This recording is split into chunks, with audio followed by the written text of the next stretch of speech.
Oke, bismillahirrahmanirrahim. Assalamualaikum warahmatullahi wabarakatuh. Alhamdulillah wa ni'matil la haula wala quwata illa billah. Asyhadu an la ilaha illallah wa asyhadu anna Muhammadan abduhu wa rasuluh la nabiyya ba'dah. Allahumma shalli wa sallim ala nabiyyina Muhammad wa ala ali Muhammad.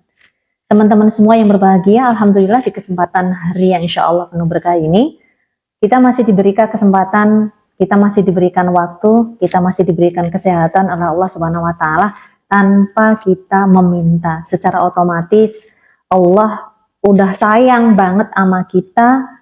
Apa yang menjadi kemauan kita, keinginan kita itu udah secara otomatis Allah kasih ke kita. Dan itu cukup luar biasa banget buat kita yang tanpa harus susah-susah untuk mendapatkan sesuatu itu.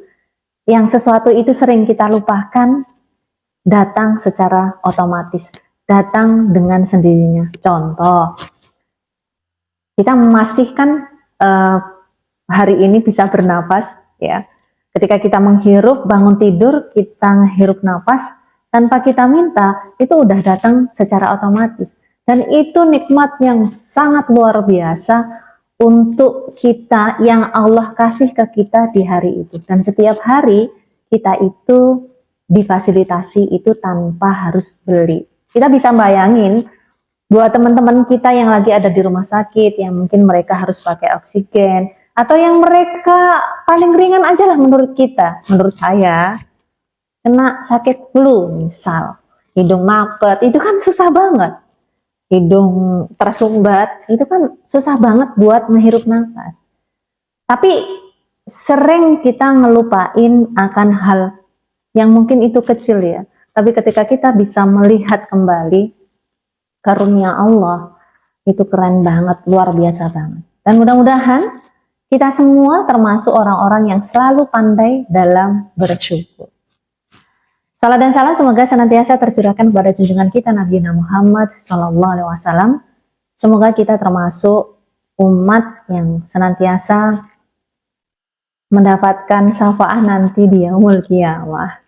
Umat akhir zaman yang masih setia dengan beliau, yang masih diberikan petunjuk-petunjuk oleh Allah Subhanahu wa taala dalam meniti semua kehidupan selama kita ada di bumi ini dengan baik, penuh manfaat, penuh berkah, berlimpah. Amin ya robbal alamin. Teman-teman semua yang berbahagia, baiklah di kesempatan ini Ane ingin sharing ya, berbagi sama teman-teman satu ilmu yang mungkin teman-teman juga udah tahu dalam masalah itu ya. Apa sih sebenarnya? Oke, nggak usah lama-lama, Ane mau ngomongin tentang masalah gimana, apa ya yang menyebabin kita harus pandai dalam public speaking. Apa sebenarnya yang membuat kita kudu bisa ngomong di depan publik. Dan tentunya teman-teman di sini pasti udah banyak yang menguasai akan hal itu. Karena apapun yang kemudian sekarang ini hadir di lingkungan kita, entah itu teknologi, ya, kebudayaan, terus kemudian hal-hal yang mendukung kita, terutama di teknologi sih ya, itu sangat-sangat mendukung apa yang kemudian akan kita lakukan. Tapi lagi-lagi kita mau enggak gitu. Bukan persoalan bisa atau tidak, tapi kita itu mau enggak dengan fasilitas yang sudah seabrek ini ada di lingkungan kita, bisa selalu mengupgrade diri untuk berkualitas atau tidak. Oke, yang pertama ngapain kita harus bisa public speaking, harus bisa menguasai ilmu public speaking? Satu, kita perlu tahu banyak orang sukses itu berawal dari good speaker. Dan keren menurut saya ya, luar biasa orang-orang yang pandai berbicara di depan itu kalau melihat sisi finansial bayarannya ya, bayarannya itu cukup fantastis loh ya. Contohnya saja berangkat dari seorang dai, Coach Atswan misal, atau Coach Dimas, sekali manggung ya, mungkin bisa beliau dapatin di atas 10 juta. Bisa jadi seperti itu. Ya coach ya, Mudah-mudahan seperti itu. Dan apalagi Kak Dimas ya, yang setiap hari setiap minggu sekali mengadakan webinar. Ini cukup luar biasa ya. Bukan hanya beliau berdua, di luar sana juga ada yang uh, luar biasa juga ya. Ada, kalau kita mau lihat di kalangan dai ya, ada siapa namanya, Yusuf Mansur mungkin ya, ataupun Agim, ataupun Uwas ya, ustadz-ustadz beliau lah yang sering manggung di atas. Kayak gitu juga ya, luar biasa ya. Artinya bukan kemudian kita memanggil ya, ini yang khusus di kalangan dai ya, yang di luar dai pun cukup banyak sekali. Yang di kalangan dai pun ketika kita mau mengundang, kita juga harus menyiapkan segala transportasi dan sebagainya, meskipun di antara mereka juga akan mengatakan oh free aja dan sebagainya. Hari ini juga nggak ada yang makan siang gratis gitu kan, semuanya harus bisa kita dapatin dengan cara bayar gitu. Bahkan webinar-webinar gratis itu kan juga kalau kita mau dapetin hanya terbatas yang kita bisa dapat gitu kan, kecuali kita mau investasi. Dan investasi yang paling bagus adalah leher ke atas, seperti yang kemudian sudah Coach Dimas, Coach Aswan sampaikan, udah banyak banget ngajarin ke kita. Good speaker itu sangat nentuin banget bagaimana ketika kita bisa menjadi, memiliki brand apapun yang kita punya, khususnya di masalah public speaking. Dan ini menjadi satu hal penting untuk kita bisa, karena profesi apapun saat ini sangat berkaitan sekali dengan public speaking. Cara kita komunikasi, good enggak gitu. Di HRD saja ketika kita mau tes ya, buat teman-teman yang mungkin baru wisuda ya, ataupun yang sudah wisuda tapi nggak dapat kerja dan sebagainya, mungkin salah satunya ketika teman-teman bisa menguasai ilmu public speaking ini, ada jalur yang berbeda di awal yang kemudian pernah teman-teman masuk di dalamnya. Itu ya. Yang pertama, banyak orang sukses yang harus kita tahu, kita ulak-ulik ya. Banyak orang sukses itu berawal dari good speaker. Dan itu sangat menentukan sekali gimana performa kita ketika di depan, orang trust ke kita atau tidak. Salah satunya di situ. Dan buat teman-teman yang kepengen cakep di dalamnya ya, bisa belajar mendalami ilmu tersebut. Yang kedua, tuntutan zaman dan teknologi. Semua media hari ini itu memfasilitasi kita untuk kita bisa show up di depan. Itu menjadi salah satu loh laboratorium kita, bagaimana ketika kita untuk unjuk di depan gitu.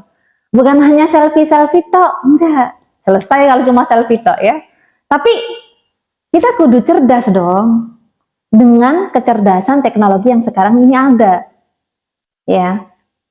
Bisa record sendiri, bisa vlog sendiri, dengan berbagai macam apa yang kemudian menjadi passion kita.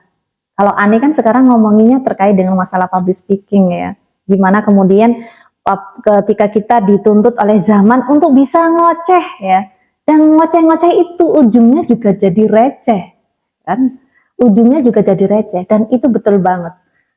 Siapa yang sudah kita tahu ya, misal di YouTube ataupun di Instagram ya, para YouTuber ya dan lain sebagainya ya, mereka juga bermain di situ. Publik mereka siapa? Publik mereka ada di warganet, ada di online, ada di maya. Kalau bagaimana kemudian ketika kita ngambil publiknya di offline gitu, ya siap-siap aja. Siap-siap aja kita kualitasin diri kita, sehingga orang tahu merek kita itu apa, brand kita itu apa. Kalau misalkan orang udah jago di public speaking, orang juga di luar sana ya, masyarakat juga akan tahu, oh misal nih Kak Dewi jago banget kalau misi motivasi, misal ya, benernya juga saya aminin juga gitu, amin gitu kan. Oh misal Kak Dewi kalau misalkan misi jamaah majelis taklim cakep kok ya, amin gitu kan, misal ya.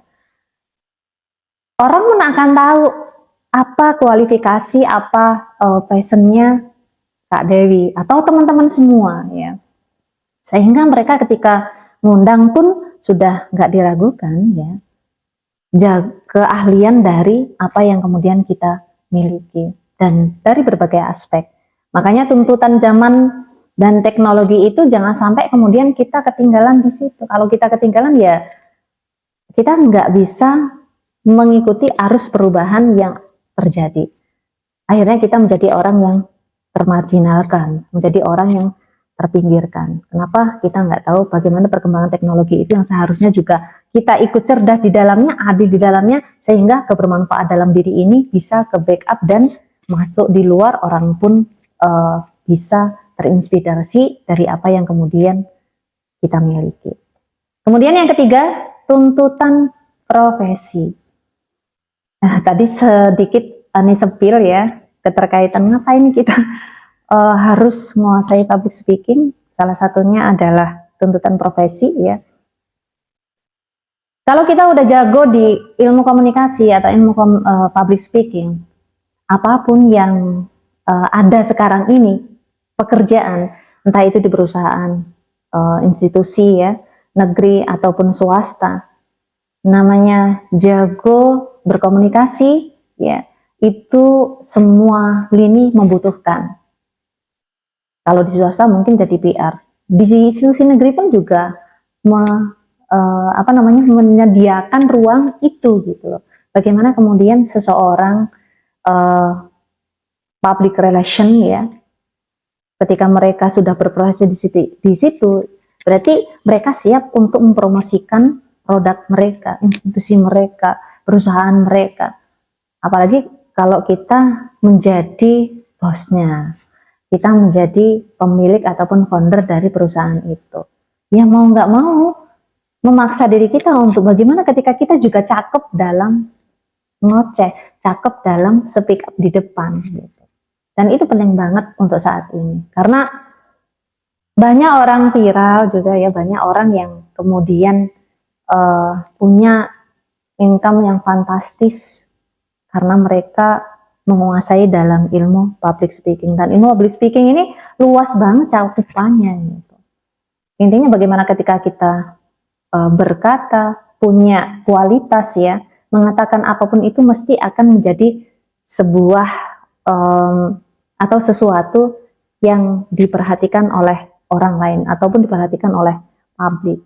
Dan itu penting untuk diri kita juga bisa seperti itu. Karena kalau kita udah bisa ngemas apa yang kemudian menjadi materi ataupun apapun itu perkataan kita, mesti orang akan mempertimbangkan kita itu siapa gitu. Bukan minta dihargai juga tidak sih ya. Tapi orang akan tahu bagaimana wibawa kita ya, elegannya kita ya dari perkataan kita. Seperti itu. Dan yang terakhir adalah persaingan. Hari ini apa sih yang kemudian kita lakukan dan semuanya itu seperti ada persaingan-persaingan yang cukup luar biasa. Mulai dari ketika kita kerja, kemudian dari finansialnya, materialnya, dan sebagainya. Dan itu menjadikan kita sendiri ngerasa kemudian kita menjadikan kita atau orang lain atau di luar sana ya. Akhirnya orang banyak ngebandingin apa yang kemudian menjadi kelebihan orang lain. Makanya skill public speaking, skill kita ngocehnya kita itu berkualitas di publik ya. Itu butuh sebuah latihan yang cukup luar biasa untuk benar-benar ada di dalam diri kita. Dan kita pun menguasai itu dengan mudah. Kenapa? Karena emang latihan public speaking ya, itu nggak bisa kita pelajari hanya sebatas teori saja. Butuh dari teori itu untuk diaplikasikan. Makanya di awal tadi saya sampaikan, saat ini kita sudah dimudahkan dengan banyaknya teknologi yang mendukung kita untuk show up di depan. Di media sosial terutama yang kita miliki dengan akun kita sendiri, sehingga orang tahu merek kita. Karena dibalik apa yang kemudian menjadi skill kita, khususnya di public speaking yang kita lagi ngomongin ini, Salah satunya adalah bagaimana ketika kita bisa membentuk brand, merek diri di dalam diri kita. Sampai orang ketika tahu kita emang jago ngomong, ketika kita memang seorang mungkin motivator ataupun seorang dai, misal sampai kita keiris pipi kita ini, misal keiris ya, dan keluar darah ya, darahnya itu sampai nulis sendiri ya. Misalnya gue MC, berarti tulisannya darah itu MC gitu. Itu udah ada mereknya, karena semua produk ketika nggak ada mereknya susah lakunya, gitu kan? Susah lakunya. Makanya kita harus menuntut diri kita untuk membuat brand sendiri, merek sendiri. Yang nggak harus produk, tapi diri kita ini ibarat pabrik yang kemudian bisa untuk memproduksi banyak hal. Ketika satu pabrik itu nggak bisa memproduksi banyak, nggak bisa memproduksi, berarti pabrik itu kan mandul loh. Iya kan ya? Kalau mandul kan artinya nggak bisa ngasilin apa-apa. Atau bahasa lainnya bantat gitu kan kalau bahasa kuehnya. Kalau diri kita ini nggak bisa kemudian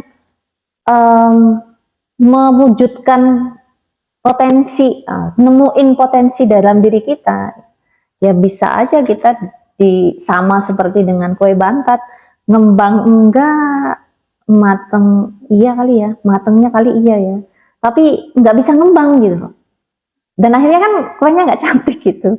Ya ibaratnya seperti itu. Ibarat kita pabrik, ibarat kita kalau misalkan kita nggak mampu untuk menemukan satu skill yang itu menjadi merek dalam diri kita, maka istilahnya kita jadi kue bantat ataupun mandul impoten gitu kan ya, kalau kita tidak mampu dalam hal itu. Makanya kita dituntut. Gimana caranya? Ya kita sering berlatih, mencoba dan mencoba. Tanpa adanya itu, mohon maaf, apapun yang kita kemudian pelajari secara teori hanya sebatas koleksi knowledge saja, tanpa adanya lagu di dalamnya, tanpa adanya cerminan, bukan cerminan ya, tanpa adanya sebuah implikasi dari apa yang sudah kita pelajari. Anfaida kan akhirnya seperti ibaratnya, ngibaratin lagi nih, buahnya banyak tapi rasanya lucu gitu kan. Lucu itu kurang nyaman di lidah, misal seperti itu. Ya, oke. Mudah-mudahan teman-teman siap untuk berlatih, mencoba dan mencoba untuk menemukan diri Anda yang lebih berkualitas. Karena orang-orang yang berkualitas itu mesti akan banyak dicari. Kualitaskan diri untuk dicari, bukan mencari. Ulangi lagi, kualitaskan diri untuk dicari, bukan mencari. Wallahu a'lam bishawab. Terima kasih. Wassalamualaikum warahmatullahi wabarakatuh.